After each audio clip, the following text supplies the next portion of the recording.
бала кезінен. Өзінің мынау білім ғылымға деген ынтасы, жігері ұйымдастыра білген.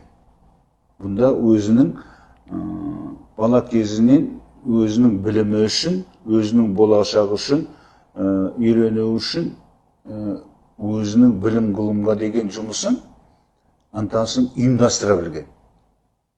Бұл бала абайдың бір ерекшелігі деп санаймыз. Бала кезінен абайдың көп оқығандығы, көп тыңдағаны, көп естігендігіні біз оның 10 жасынан бастап 10 жасында жазылған өлең қағазға түсті ғой. Сонда 10 жасына дейін өлең жазуы, 10 жасынан бастап өлең қалу себебі, ол 10 жасына дейін жаңағы отбасылық, көрші қолаң ортасынан үйренумен қатар,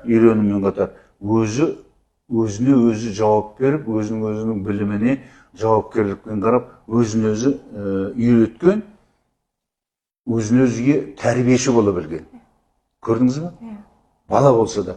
Оның өлеңі бар, балалық өлді көрдің бе деп. Сонда ол кісі сол кезінде сәби болды, нәресте болды, одан кейін есін кірген кезден бастап осы жауапкершілік сезімі абайда көбірек болғаны сезіледі. Себебі оның бүкіл шығармасының бойында осы әркімнің өзіне, өзінің тағдырына, өзінің өміріне жауап беретіндігін бала кезінен қалыптастырғандығын көреміз. Оның бала кезінен жаңағы Семейге барарға дейінгі Қарқаралыда тұрған кезде, енді Қарқаралы ол кезде округ шағын кісі болғанменен, бірақ айырмасы бар ғой, ауылдан бір бөлек, ана жерде өмір бір бөлек, сонда ана өмірде де көріп өсіп салыстыра білген ғой.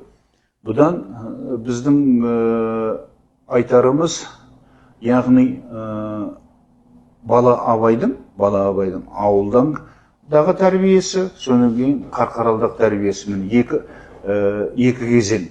Семейге дейінгі кезеңі. Сонда мынау үш кезеңнен өтеді.